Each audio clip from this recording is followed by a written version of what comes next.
끊임없이 연습하라. 세상에서 가장 중요한 말이다. 연습 없이는 아무것도 얻을 수 없다.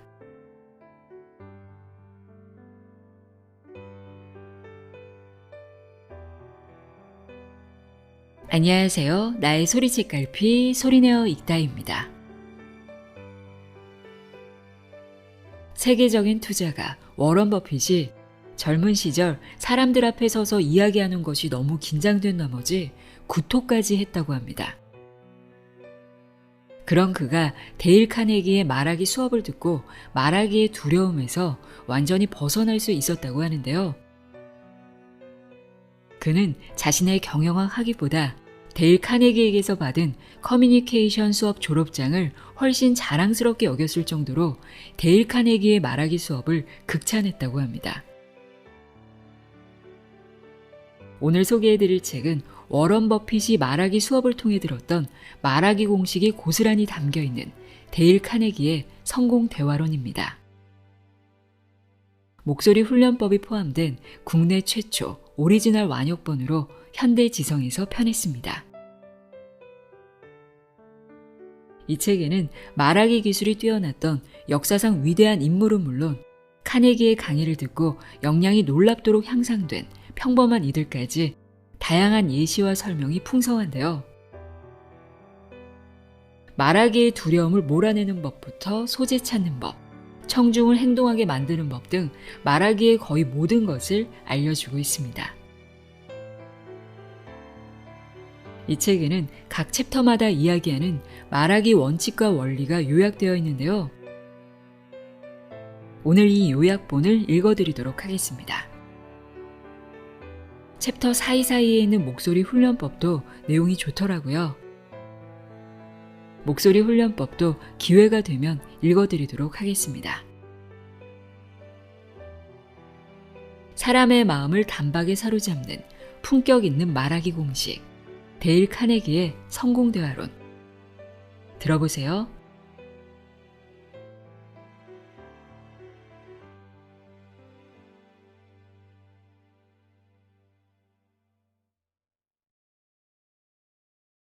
두려움이 나가면 용기가 찾아온다. 이 강좌를 수강한 수천 명의 수강생은 내게 편지를 써서 이 강좌에 등록한 이유와 이 강좌에서 무엇을 얻어가길 원하는지 말해 주었다. 거의 모든 수강생이 첫 번째로 꼽은 이유는 다음과 같다. 그들은 어떤 규모의 집단 앞에서도 소심함을 극복하고 생각이 흔들리지 않으며 자신 있고 편안하게 이야기하길 원했다. 이러한 능력은 그리 어렵지 않게 습득할 수 있다. 마치 골프를 치는 것 같이 하고 싶은 욕망만 있다면 누구나 잠재된 능력을 충분히 개발할 수 있다. 경험이 풍부한 화자는 누군가와 대화를 나눌 때보다 수많은 청중 앞에 서 있을 때 더 훌륭한 생각을 하고 말을 더 잘한다. 많은 사람이 곧 자극이요 영감의 원천이기 때문이다. 이 과정을 충실히 수강하고 잘 따른다면 당신도 그런 경험을 할 것이다. 사람들 앞에서 이야기하고 싶어 몸이 근질거리는 기쁨을 느낄 것이다. 당신이 특이한 경우라고 생각하지 마라.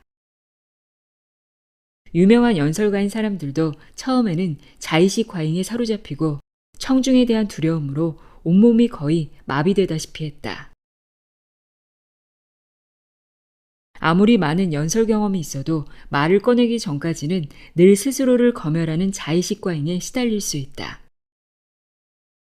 하지만 일단 말을 시작하면 얼마 가지 않아 자의식과 청중에 대한 두려움은 완전히 사라질 것이다. 당신이 원하는 것을 최대한 빠르고 신속하게 얻기 위해서는 다음의 4가지를 반드시 지켜야 한다. 강하고 끈질긴 욕망을 가지고 임하라. 이 책으로 당신이 얻을 수 있는 이점을 나열해보라. 그렇게 스스로 열정을 불러일으켜라. 그것이 당신에게 재정적으로 어떤 도움이 될지, 사회적으로는 어떤 이득이 있을지, 영향력과 리더십에는 어떤 변화를 줄지 생각해 보라. 당신의 열정이 얼마나 간절한가에 따라 그만큼 빠르게 발전할 수 있다는 사실도 기억하라. 대비하라. 어떤 말을 해야 할지 모르는 상태라면 자신감을 가질 수 없다. 자신 있게 행동하라. 윌리엄 제임스 교수는 용기를 내야 한다면 용기 있는 사람처럼 행동하라. 모든 의지를 그 목적에만 집중하라. 그러면 갑작스러운 두려움 대신 예기치 못했던 용기가 생겨날 것이다. 라고 충고했다. 연습하라. 다른 모든 방법 중에서도 가장 중요하다.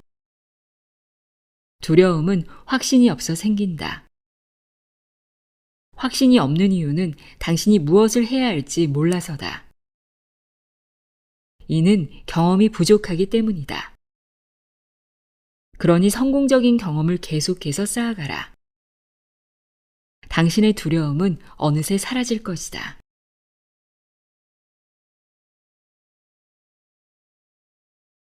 자신감은 철저한 준비가 만든다. 머리와 마음속에 진심으로 하고 싶은 말이 있을 때, 다시 말해 무언가를 말하고자 하는 내적 충동이 있을 때 화자는 훌륭한 연설을 할 수 있다. 더불어 준비가 잘 되어 있다면 이미 90%는 청중에게 전달된 셈이나 다름없다. 준비란 무엇인가? 기계적으로 종이 위에 문장들을 적어내려 가는 것인가? 누군가가 했던 멋진 표현을 외우는 것인가? 결코 아니다. 진정한 준비란 당신의 내면에서 무언가를 캐내고 그 누구도 아닌 자기만의 생각을 모아 정리하는 것이다. 자기 생각을 소중히 여기고 잘 자라도록 물을 주는 것이다. 예를 들어 뉴욕의 잭슨 씨는 포브스에 실린 기사에서 출연해 남의 생각만 되풀이해서 말하다가 실패했다. 그 기사를 발표하려는 내용의 출발점으로만 사용하고 자기가 직접 경험한 사례를 말한 후에야 그는 비로소 성공적인 연설을 했다. 자리에 앉아 30분 만에 뚝딱 발표문을 만들어내려 하지 마라. 발표 내용은 스테이크처럼 주문하면 바로 나오는 요리가 아니다. 이야기는 성장해야 한다. 주초에 발표할 화제를 선택하고 이따금씩 생각해보라. 곰곰이 따져보고 자면서도 꿈을 꾸면서도 떠올려라. 대화 소재로 삼고 친구들과 논의하라. 그 주제에 대해 가능한 한 모든 질문을 하라. 떠오르는 수많은 단상과 사례를 종이에 적고 생각하길 멈추지 마라. 목욕하거나 운전하거나 저녁 식사를 기다리고 있을 때도 아이디어나 제안, 대안들이 불현듯 떠오를 것이다. 링컨 역시 이러한 방법을 이용했다. 사실 성공한 연설가들의 거의 대부분이 이 방법을 활용해왔다. 우선 혼자서 고민해 본 후 시간이 허락하면 도서관에 가서 자신이 이야기하고자 하는 주제에 관한 책을 찾아서 읽으라. 사서에게 필요한 것을 말하라. 아마 많은 도움을 받을 수 있을 것이다. 당신이 사용하고자 하는 것보다 훨씬 더 많은 자료를 모으라.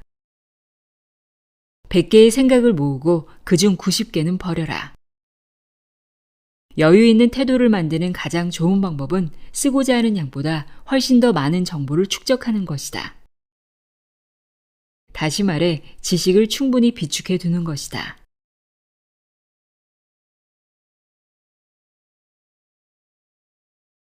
위대한 연설은 어떻게 탄생하는가? 나폴레옹은 전쟁이란 미리 계산하고 생각해보지 않으면 성공할 수 없는 과학이다라고 말했다. 그것은 연설에도 적용되는 금언이다. 연설은 항해와 같다. 해도 위에 미리 경로를 그려보아야 한다. 화자가 자기 이야기를 아무렇게나 시작한다면 끝도 아무렇게나 마치기 마련이다. 연설의 구성과 아이디어를 효과적으로 배치하는 절대적으로 옳은 규칙은 없다. 연설할 때마다 항상 새로운 문제가 있기 마련이다. 연설자는 요점을 집요하게 다룬 다음 다시는 그 요점에 대해 언급해서는 안 된다. 코넬 박사는 다음을 바탕으로 연설문을 작성했다. 첫째, 사실을 말하라. 둘째, 사실을 근거로 논증하라. 셋째, 행동을 촉구하라. 다음과 같은 계획도 도움이 될 것이다. 첫째, 잘못된 것을 제시하라. 둘째, 잘못을 어떻게 고칠지 제시하라. 셋째, 협조를 구하라. 훌륭한 연설 준비 방법을 하나 더 제시한다. 첫째, 흥미와 관심을 유도하라. 둘째, 신뢰를 얻으라. 셋째, 사실을 말하고 당신 주장의 장점을 알려라. 넷째, 사람들을 행동하게 만드는 동기에 호소하라. 엘버트 베버리지 상원의원은 이렇게 말했다. 모든 면을 수집하고 정리하고 연구해 내용을 충분히 이해하고 있어야 한다. 추정이나 입증되지 않은 주장이 아니라 확실한 사실에 기반한 자료여야 한다. 그 어떤 것도 당연하게 받아들여서는 안 된다. 연설 전에 링컨은 수학적인 엄밀성에 이를 때까지 자신의 결론에 대해 철저히 생각했다. 국회의원이 된 다음 나이가 40에 접어든 후에도 링컨은 궤변을 찾아내고 결론을 예증하기 위해 유클리드 기하학을 공부할 정도였다. 루스벨트는 연설을 준비하기 전에 모든 사실을 하나하나 파헤치고 검토하고 평가한 다음 연설을 타이핑하게 하고 빠르게 읽었다. 그리고 타이핑된 글을 읽으며 수정하고는 마지막으로 다시 한번 타이핑하게 했다. 원고는 말의 재미를 절반은 감소시킨다. 그러니 원고를 보지 마라. 무엇보다도 원고를 보며 연설해서는 안 된다. 원고를 보며 읽는 지루한 연설을 참고 견디는 청중은 아무도 없다. 연설을 철저히 준비하고 생각을 정리한 다음에는 길거리를 걸으며 소리내지 않고 연습해보라. 어디든 혼자 있을 때는 처음부터 끝까지 소리내 연습해보라. 다른 사람의 시선을 의식하지 말고 제스처를 써가며 실제 청중 앞에서 연설한다고 상상하라. 이런 연습을 많이 하면 할수록 연설할 때 마음이 편안해질 것이다.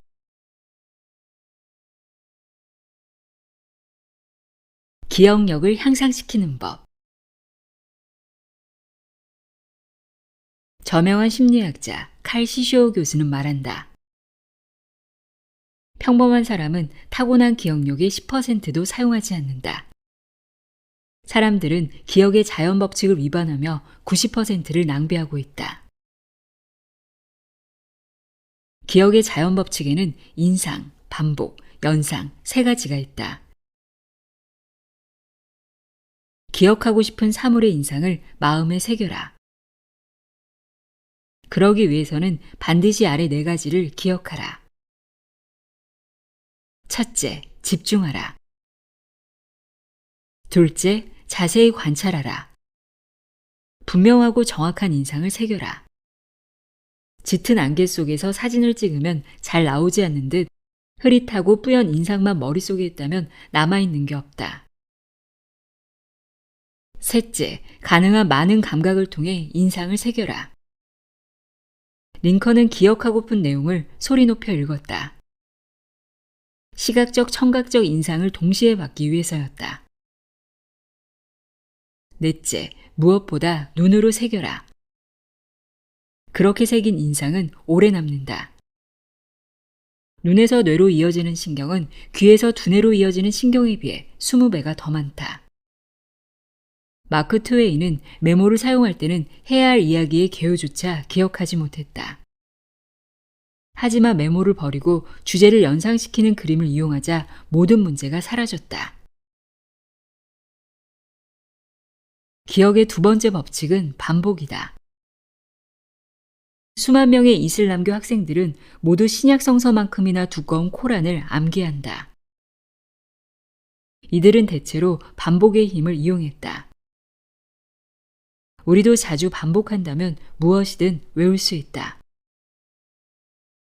다음과 같은 사실을 염두에 두자. 첫째, 어떤 것이든 외워질 때까지 무턱대고 반복하지 마라. 한두 번 시도한 후에 잠시 쉬고 나중에 다시 반복해보라. 이렇게 시간 간격을 두고 반복하면 한 번에 외우려고 노력하는 것보다 시간을 절반으로 줄일 수 있다. 둘째, 어떤 것을 외우고 난 다음 처음 8시간 동안 잊어버리는 양이 그 후 30일에 걸쳐 잊어버리는 양보다 많다. 따라서 연설하러 자리에서 일어나기 전에 단 몇 분이라도 메모를 검토하라. 기억의 세 번째 법칙은 연상이다. 어떤 것을 기억하는 유일한 방법은 다른 사실과 연관시키는 것뿐이다. 윌리엄 제임스는 말했다. 무언가를 소개받을 때 그것은 이미 우리 머릿속에 있는 것과 관계가 있다. 이것은 당신이 생각하는 모든 것, 기억하는 모든 것에 적용된다. 자신의 경험을 더 많이 생각해보고 그 경험을 체계적인 관계로 엮어내는 사람의 기억력이 더 좋다. 하나의 사실을 머릿속에 이미 존재하는 다른 것들과 연관시키고 싶다면 새로운 사실을 여러 측면에서 생각해보라. 이런 질문을 던져보라. 이것은 왜 이럴까? 어떻게 이럴까? 언제 이렇게 되었을까? 어디에서 이렇게 되었을까? 누가 이렇다고 했을까?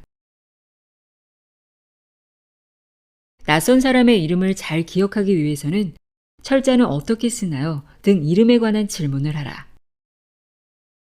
상대의 얼굴을 세밀하게 관찰하라. 그 사람의 이름과 얼굴을 연결해 보라. 그가 무슨 일을 하는지 알아보고 이름과 일을 연결하는 익살스러운 표현을 만들어라. 날짜를 기억하기 위해서는 당신에게 익숙한 유명한 날짜와 연관시켜보라. 예를 들어 섹스피어 탄생 300주년 되는 날 남북전쟁이 발발했다. 연설의 요점을 기억하기 위해서는 하나의 요점이 자연스럽게 다른 요점으로 이어질 수 있도록 논리적으로 배열해야 한다. 주요 요점들로 익살스러운 문장을 만들 수도 있다. 아무리 철저하게 준비해도 사람들 앞에서 연설하는 도중 말하려던 내용을 갑자기 잊어버릴 수 있다. 이런 때는 직전에 했던 말의 마지막 낱말, 구절, 혹은 마지막 문장에 있었던 생각을 가져와 새 문장으로 시작해보라. 완전한 파국에서 벗어날 수 있다. 요점이 떠오를 때까지 이런 식으로 버텨라.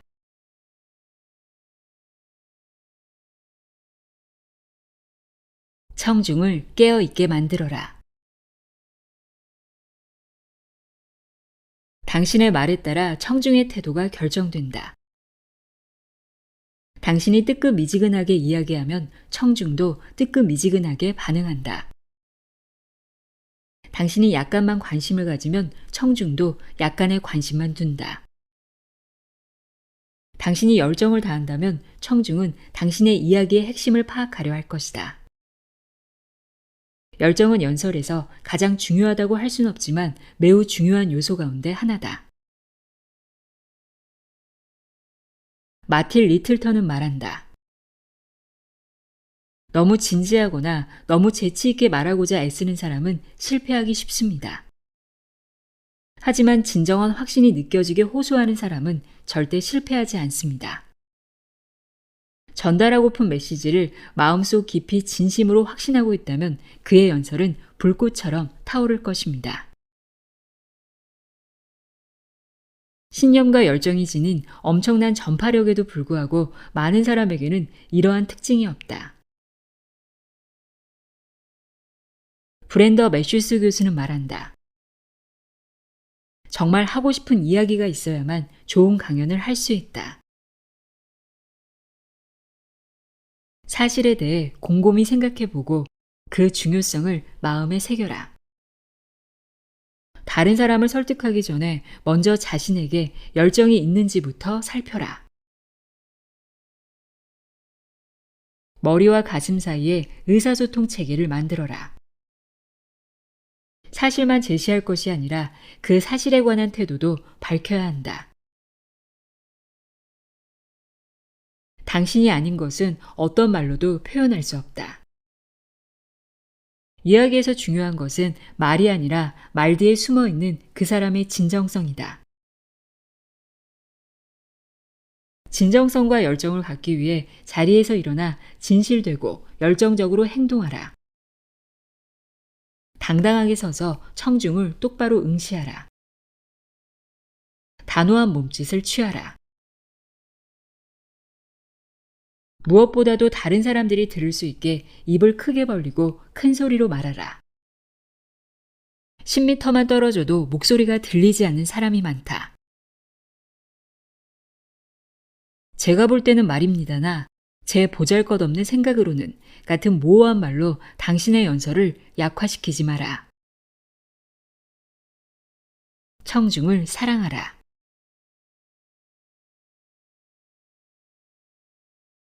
성공적인 말하기의 필수 요소. 프랑스어 골프, 대중연설 같은 걸 새로 배울 때 실력이 꾸준히 발전하는 건 아니다. 어느 날 갑자기 도약하고 순식간에 저만큼 가 있기도 한다. 그러다가 또 정체기를 맞이한다.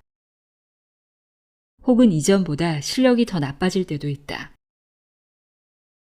심리학자들은 이러한 침체기 혹은 퇴행기를 밝혀내고 이를 학습 곡선의 고원이라고 불렀다.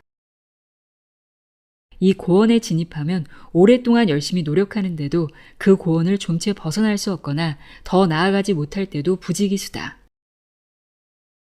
발전 방식에서 볼 수 있는 이 기묘한 사실을 이해하지 못하는 사람은 이 고원에서 낙담하고 포기하고 만다. 참으로 안타까운 일이다. 조금만 더 버티면, 그리고 계속 연습하면 어느 날 갑자기 비행기가 떠오르듯 엄청난 발전을 이룰 수 있는데 말이다.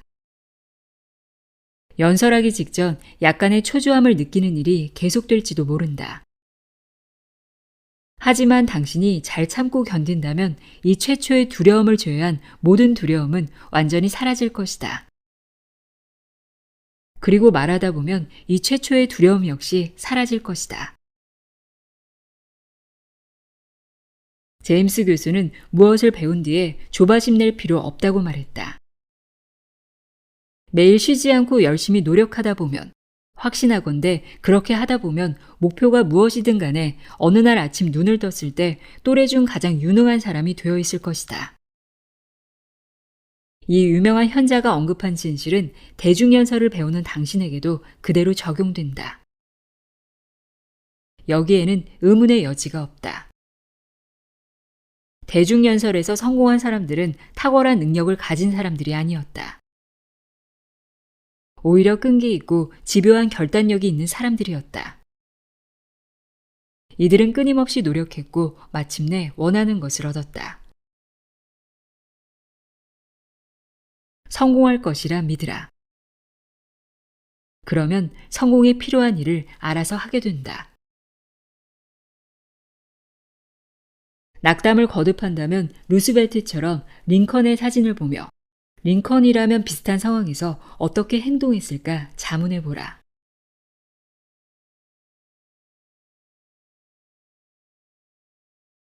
제대로 전달된 연설이 좋은 연설이다.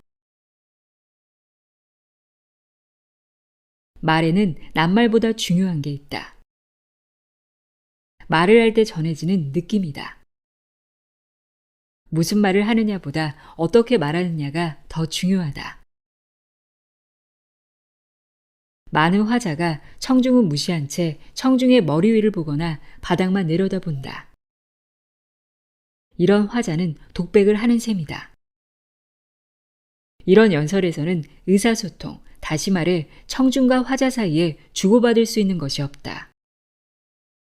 대화의 생명력을 죽이는 이런 태도는 연설도 죽인다. 좋은 연설은 대화하는 듯한 어조로 청중 한 명 한 명과 직접 대면하고 있다는 인상을 준다.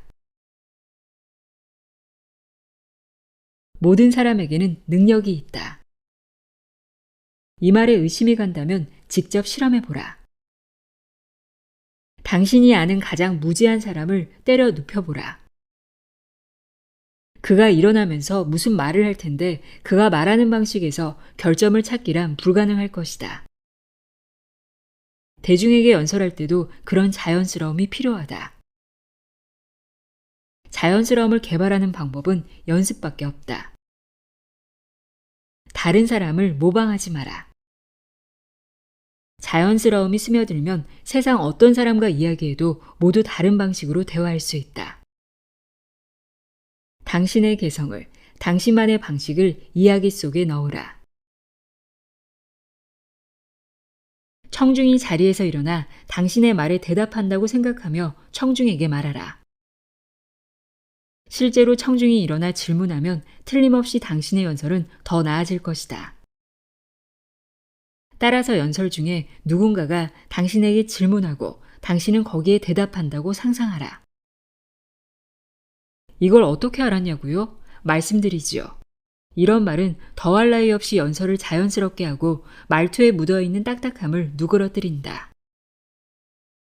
당신의 연설은 따뜻하고 인간적으로 변할 것이다. 연설에 마음을 담으라. 그 어떤 규칙보다 진정한 마음이 더 도움이 된다. 우리는 대화를 나눌 때 무의식적으로 다음 4가지를 사용하며 말한다. 하지만 대중 앞에서 연설할 때도 그런가? 대부분 사람이 그렇지 않다. 문장에서 중요한 낱말은 강세를 주어 말하고 나머지는 빨리 읽고 지나가는가? 이것, 그리고 하지만과 같은 낱말을 또박또박 발음하는가? 매사 추세치를 말할 때와 같이 특정 부분, 특정 낱말을 강조하는가? 목소리의 높낮이가 어린아이가 말할 때처럼 높게 올라갔다, 낮게 내려갔다 하며 오르락내리락 하는가? 말하는 속도에 변화가 있는가? 중요하지 않은 말은 빠르게 하고 강조하고 싶은 말은 좀 더 시간을 들여 하는가? 중요한 문장 전후에 잠깐 멈추는가?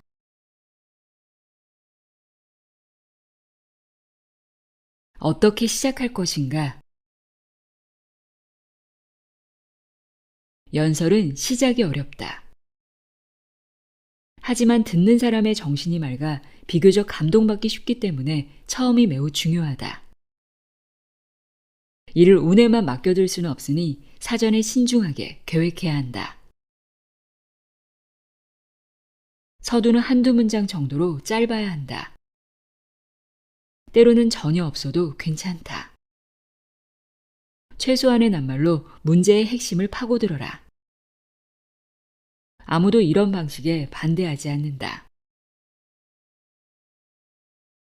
초보자들은 유머러스한 이야기로 시작하는 경향이 있다. 하지만 일화를 재미있게 이야기할 수 있는 사람은 정말 극히 드물다. 대개 이러한 시도는 청중을 재미있게 하는 대신 곤혹스럽게 한다. 이야기가 재미있다고 무작정 끌어왔으면 안 된다.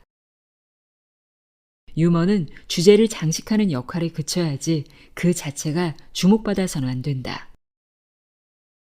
그리고 준비가 부족했더라도 절대 사과하지 마라. 사과는 청중에 대한 모욕이다. 그들을 지루하게 하지 말고 하고 싶은 말만 얼른 하고 바로 앉으라. 다음은 연설가들이 청중의 관심을 끄는 방법이다. 1. 호기심을 자극하라. 2. 흥미로운 이야기를 들려주어라. 3. 구체적인 예로 시작하라. 4. 볼거리를 이용하라. 5. 질문을 던져라. 6. 인용으로 시작하라. 7. 연설 주제를 청중과 연결시켜라. 8. 충격적인 사실로 시작하라. 서두에서 지나치게 격식을 차리지 마라. 핵심을 지나치게 노출하지도 마라. 자연스럽고 편안하지만 필연적인 것처럼 보이게 만들어라. 방금 일어난 어떤 일, 방금 이야기한 어떤 것을 언급하며 시작하는 방법도 좋다.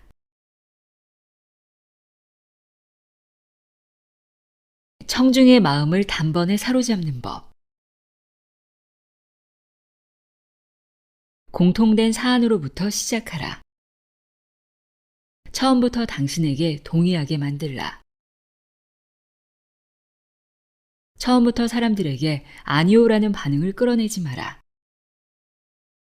일단 아니오라고 한 사람은 자존심 때문이라도 그 말에 집착한다. 처음부터 많은 내를 끌어낼 수 있다면 궁극적으로 청중의 관심을 우리의 제안에 계속 붙잡아둘 가능성 또한 커진다.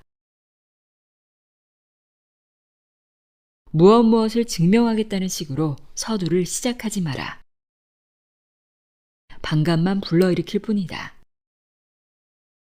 당신의 이야기를 듣고 있는 사람들은 그래 잘하는지 어디 한번 보지 뭐 라는 반응을 보일 것이다. 적절한 질문을 던지고 함께 해답을 찾아나가자고 제안하라. 최고의 주장은 단순한 설명에 불과한 것처럼 들린다.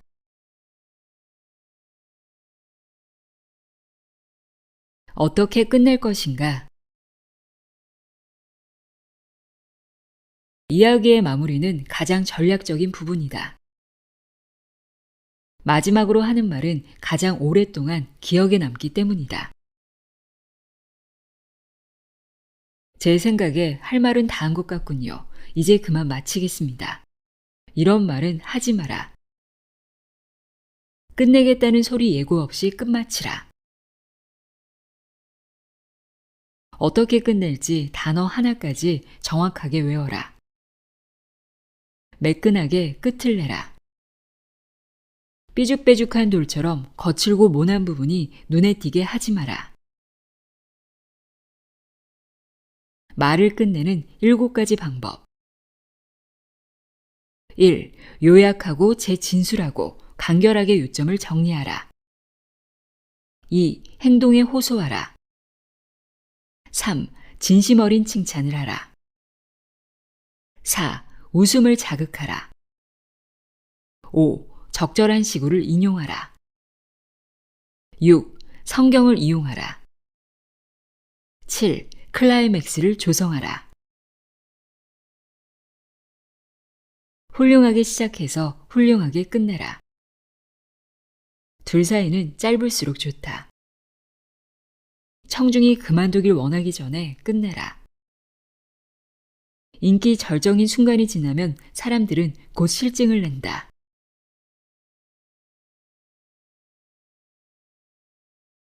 의미를 명확히 하는 법.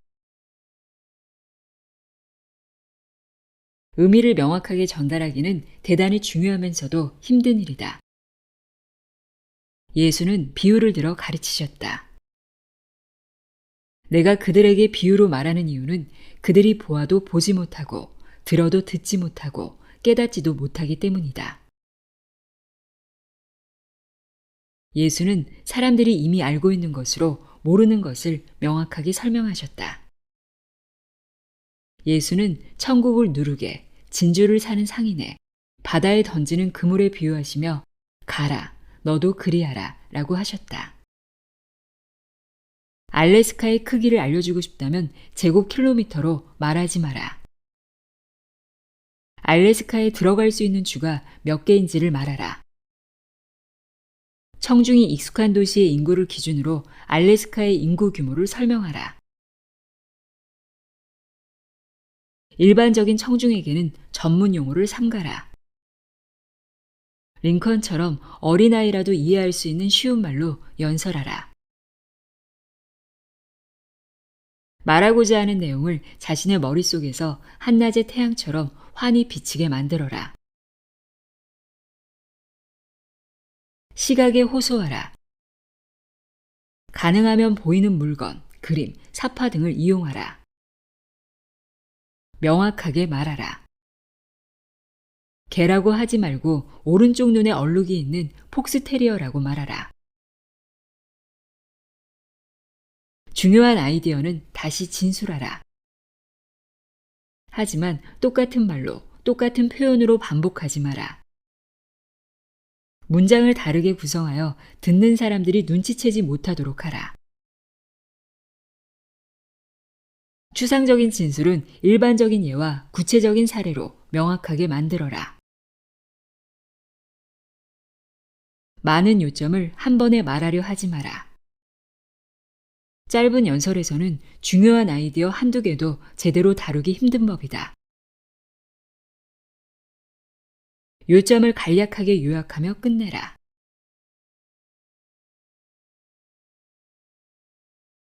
인상적이고 설득력 있게 말하는 법. 머리에 떠오르는 모든 생각은 이를 적극 반박하는 생각이 없는 한 사실로 간주된다. 그렇다면 청중에게 감명을 주고 설득하기 위해 연설하는 우리는 두 가지를 해야 한다. 첫째, 우리의 생각을 제시한다. 둘째, 우리의 생각을 무효화할 수 있는 다른 생각이 전혀 떠오르지 않게 만든다. 이를 성취하는 데 도움이 될 만한 8가지 방법을 제시한다.